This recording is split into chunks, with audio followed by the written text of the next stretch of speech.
What's going on, noisy neighbors? Today, I'm in the boom boom room, of course.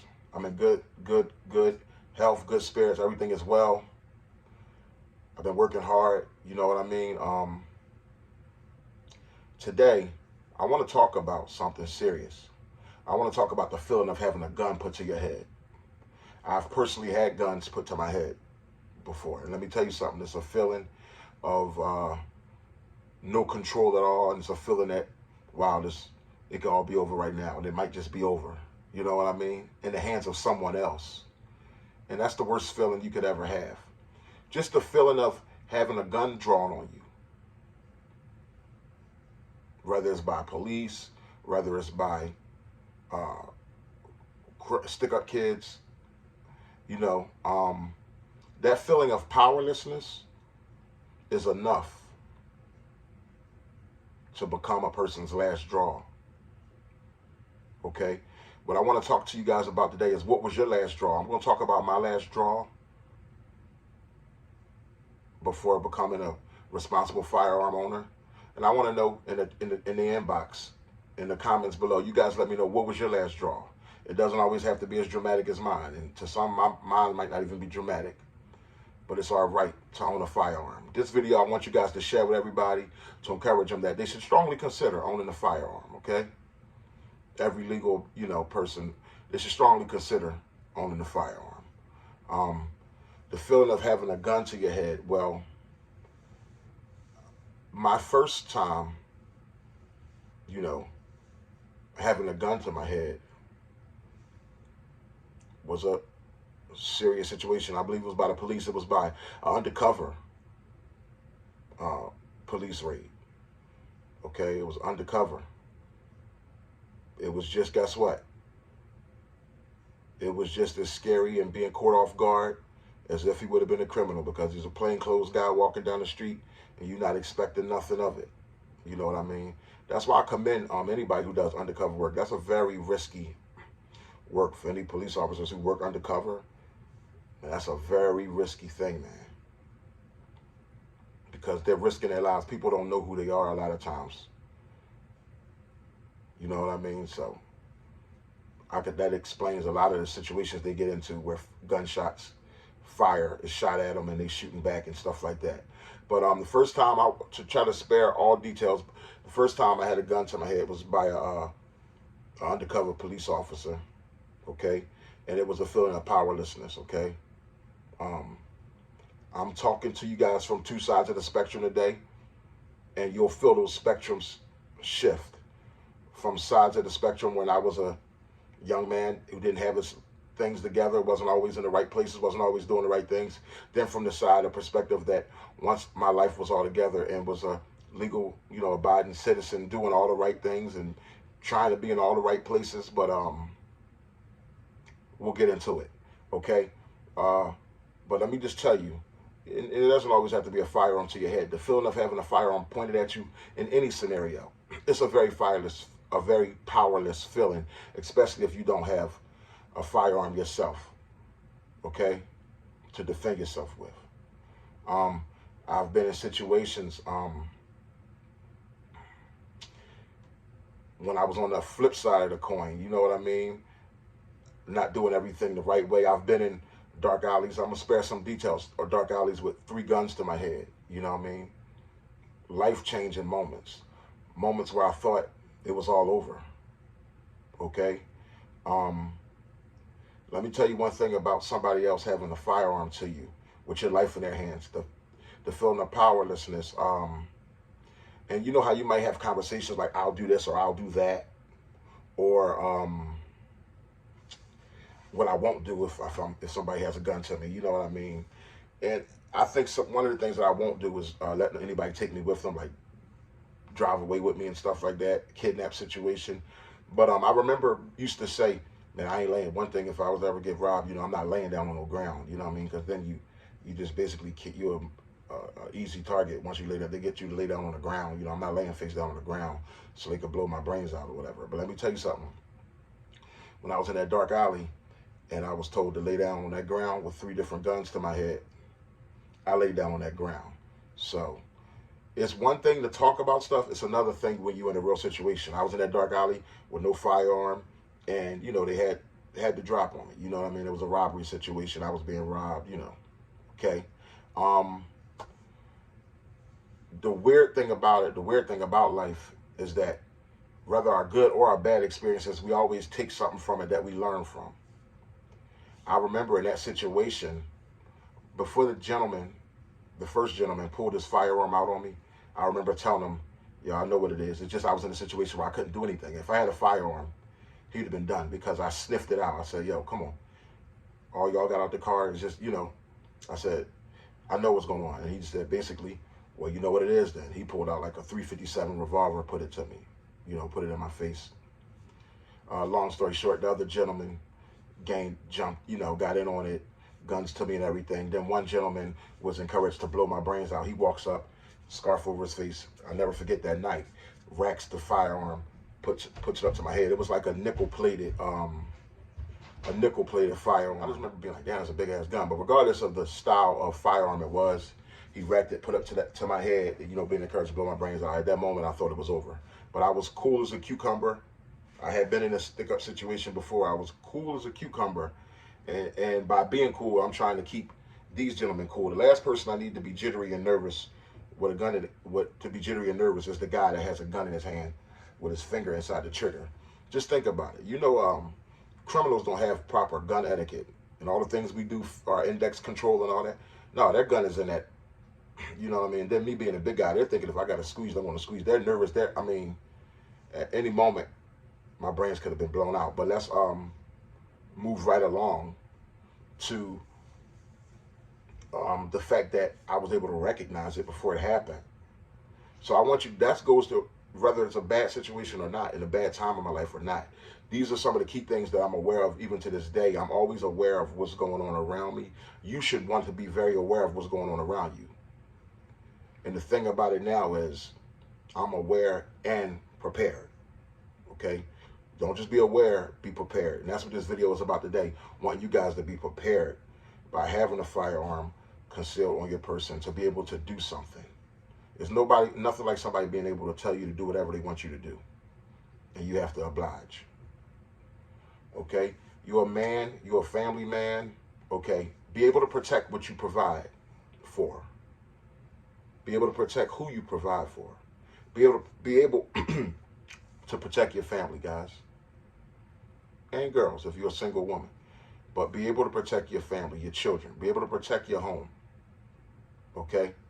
Because there's nothing like the feeling of somebody else having that firearm and you not having one, you not being able to respond even if you did have one. Okay?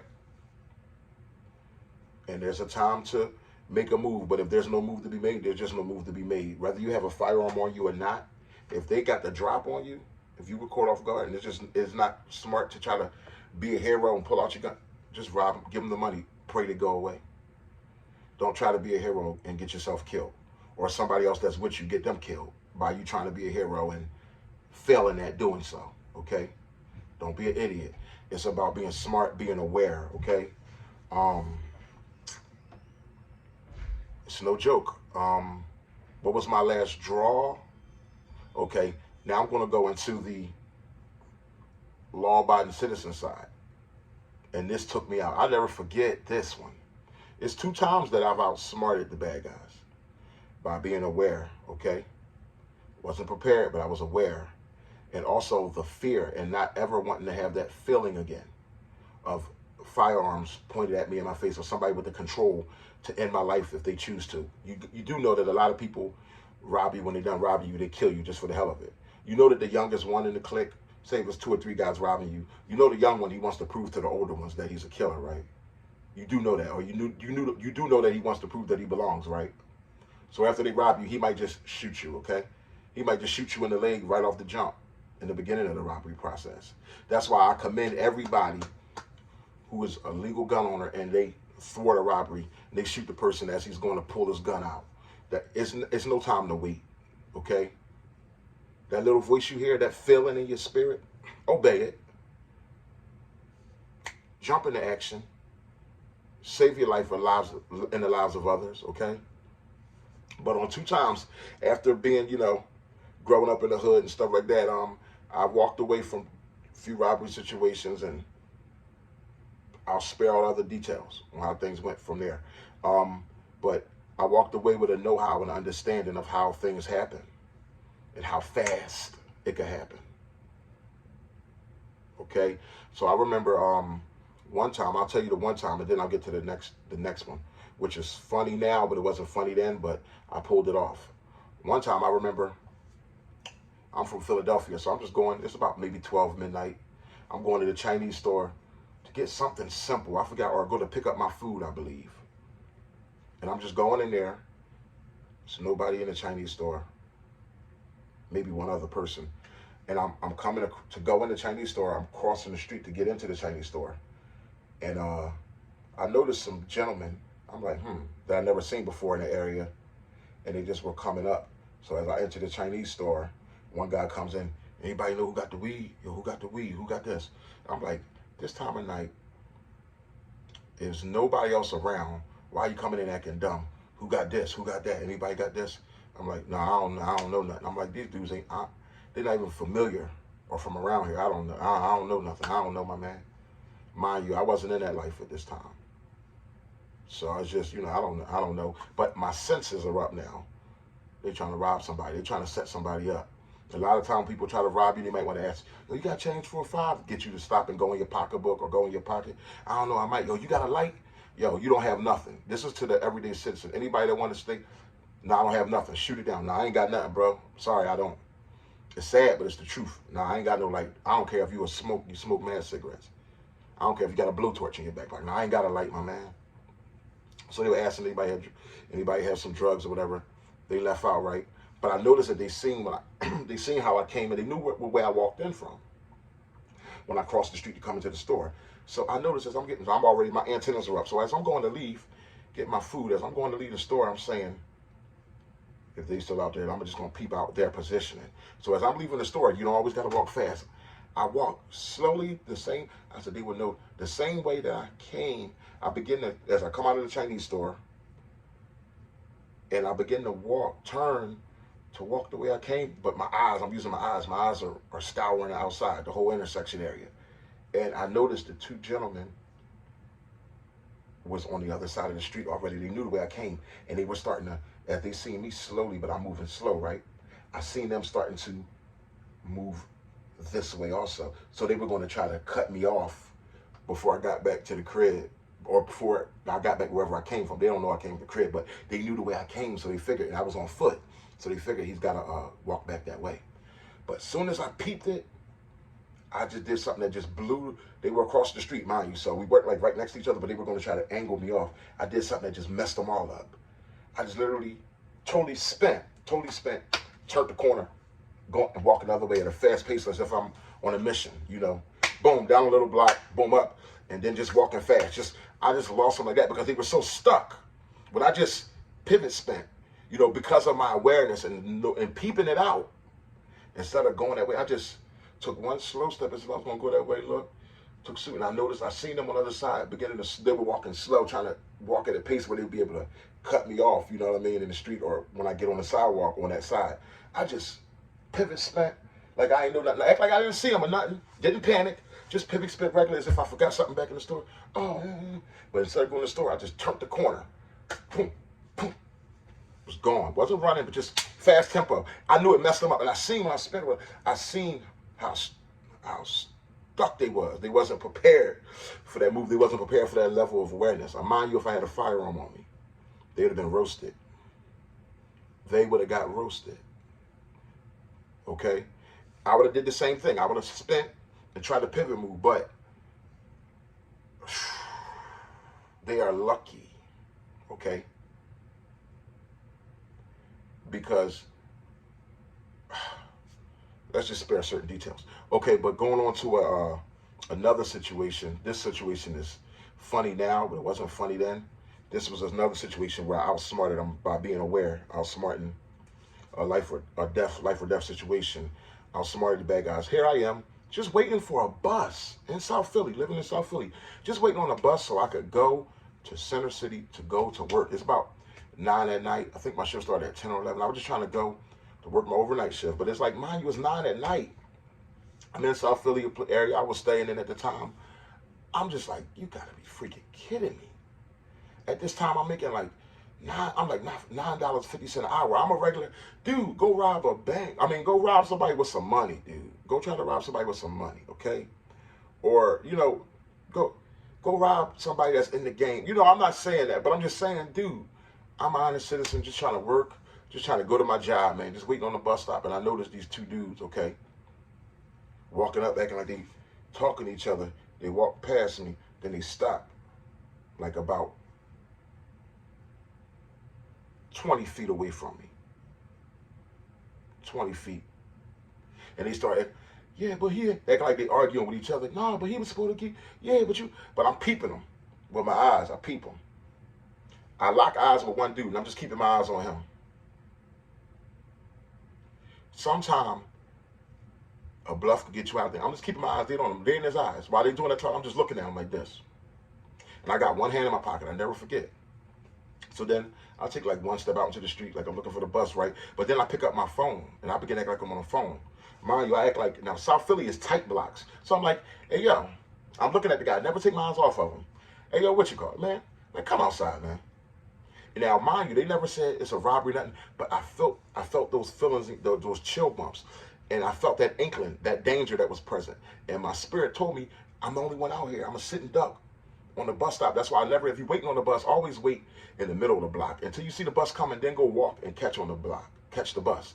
That tip won't cost you nothing. Don't never wait on a direct corner. Be the sitting duck that's just proving everybody, hey, I'm on foot. I'm waiting on the bus. I'm a sitting duck here. Nobody's around. I got no way to get away. So my only thing, I seen that the robbery was developing. And I'm seeing how the boy keeps looking over his shoulder down here. The boy like, no. Look, while I'm looking at the guy in the eyes, I'm like, hey, yo, what you call it? Come outside, man. Yo, come outside. I ain't say bring that thing to the door. I'm just like, hey, yo, come. But the way I'm saying it with aggression, and I'm still looking at the guy in his eyes. Yo, come outside, man. I'm hearing him I'm looking at him telling this boy like, no, hold on. I'm hearing him tell his partner that he was faking like he was arguing with. I'm hearing him whisper like, hold on. Because I'm still looking him in his eyes. I'm hearing him telling his partner to hold up because they wanted to spin back on me, rob me right there or whatever. But I don't like firearms being put to me. If I would have had a firearm on me that night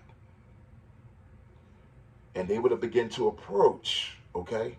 Thank God they didn't approach. They would have been roasted. Now, mind you, while I'm bluffing, I'm telling, yo, what you gonna come outside, man? Yeah. And I'm still looking him in his eyes.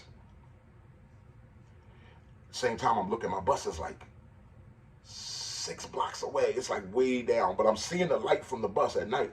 I'm seeing a light, you know what I mean, from the 17 bus, you know what I mean? And it's getting closer. And I'm like, shit, closer. And I'm bluffing closer. Now it's about a block away, you know what I mean? And then they just like stuck and they just sitting there. I'm like, yeah. And I'm just moving around. I got my hand in my pocket. And I'm like, hey, yo, come outside, man. Yo, come outside. I got my hand in my pocket. It's, I had the kind of coat on with the pockets up here.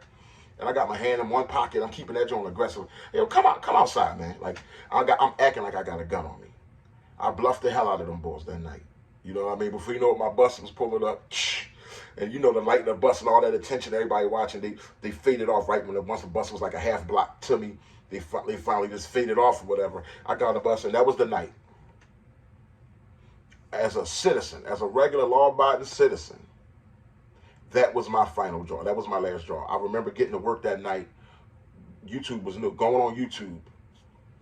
Revolver. First thing I looked up was just the basic gun, revolver. The 2 guns I was looking at, revolver, and then I started looking for automatic. And I remember, never forget, looking at the Bursa 9. I'm thinking about getting a Bursa 9 just because that was the first gun I was going to purchase. And that's a whole nother long story. But I looked up revolver. There's something that could fit in your pocket. At that time, I wasn't thinking about horse. I'm just like, man, something that could fit in my pocket. I'm like, yo, it's time to get my license to carry. That's it. I'm trying to just come make $9.50 an hour in the neighborhood that I was living in. You know what I'm saying? I'm not from South Philly. I'm from, Southwest Philadelphia. But my family, we living in South Philly, okay? I can't wait on the bus. I'm at the bus stop, honest citizen, regular guy. I can't wait for a bus to go to work to make $9.50 an hour. Oh, somebody gonna get flamed. You feel me? It was like, I'm sorry. That was the moment when I was like, yo. And the 2 gentlemen on that last one, they were like a little bit older gentlemen, just like some South Philly slickos, you know what I mean? That's like they were just career criminal, career robbery, stick up kids. That's what they do. I wouldn't even call them stick up kids no more. They wasn't even kids. They were stick up men. You feel me? But at the end of the day, I remember being like, wow, I'm sorry. If I rather young or old, if somebody pull a fight, if I see a situation, I'm not giving nobody the opportunity to tell me if I'm going home to my family or not at the end of the night. Nobody's having that power ever again. Whether young or old, I'm going to have to do what I got to do. It's better them than me, okay? So those are 2 times that I out-slicked the bad guy, you know what I mean? But overall, guys, of this whole conversation, you can share in the comments situations you've been in or the feeling of having a firearm to you. All I can say is the feeling of having a firearm to you is the most powerless feeling you'll ever have, and especially not being able to defend yourself. Now imagine somebody breaking into your home and you being a guy in his underwear with a baseball bat or a frying pan trying to go hear who's breaking in. You got nothing. These young boys are coming in with 5 rifles, 4 or 5 deep with rifles. And when we think about these firearm bans right now that they're trying to pass, this firearm bans they're trying to pass is trying to shrink us down to having just a 5-shot magazine, 5 shots in a revolver. What you gonna do with a revolver in your hand? Get up. When dudes coming in with fully automatic AKs, not just AKs. Y'all want to ban AK-47s. They ain't just got AKs, they got AK-47s with switches, with fully automatic AKs, fully automatic Glocks with ladders, with the switch on them. And you want us to just have a 5-shot revolver, right? Or under-over rifle, or a pump shotgun with only 5 rounds in it. I love a pump shotgun. I'm bad to bone with a pump shotgun. My pump shotgun, one of mine, my Mossberg holds 8+1. You know what I mean? But I'm just saying, you want us to be limited in our capacity while 3 and 4 home invaders are coming, showing up to people's homes, telling them to get out on the floor, raping their wives, raping them, killing their kids, killing them in front of their kids, demasculating them in front of their children, taking what they work hard for. No, it's not happening. It's not happening. You know what I mean? It's the Second Amendment for a reason. And all you guys who are in situations where a ban hasn't passed in your area, or you can right now get the firearm. Get you a firearm that you could conceal. Consider getting one. And when it comes to home protection, get you something that's strong by your bedside, that you can get up with some capacity and some power, and go to the range, learn how to manipulate that firearm safely, keep it locked up safe, but get you something to protect your life. Get you something to protect the life of your family, all right? This ain't got to be a long, drawn-out video. That's pretty much it today. You guys let me know what was your last draw. I'll let you know what was my last draw. And there was another situation in the hood. That's a whole nother situation. I'll leave that for a whole nother conversation. Okay, as far as my last draw, because that was the last draw before I finally, when I moved my family to a better situation, thank God. That was a different situation. I'll get into that. But we'll leave this one as, what was your last draw before you begin to pack a firearm? Or before you begin to want to pack a firearm? What is it going to take? Some of you guys don't got to have a last draw. You see what's going on all around you. That should be enough. It's your boy, Big Boy Noise, Noisy Neighbors. I thank all you guys who've been subscribing. Please share this one with people you know that are on a teeter-tot and considering having a firearm. People that you love. Share this one. I'll talk to you guys in a little while.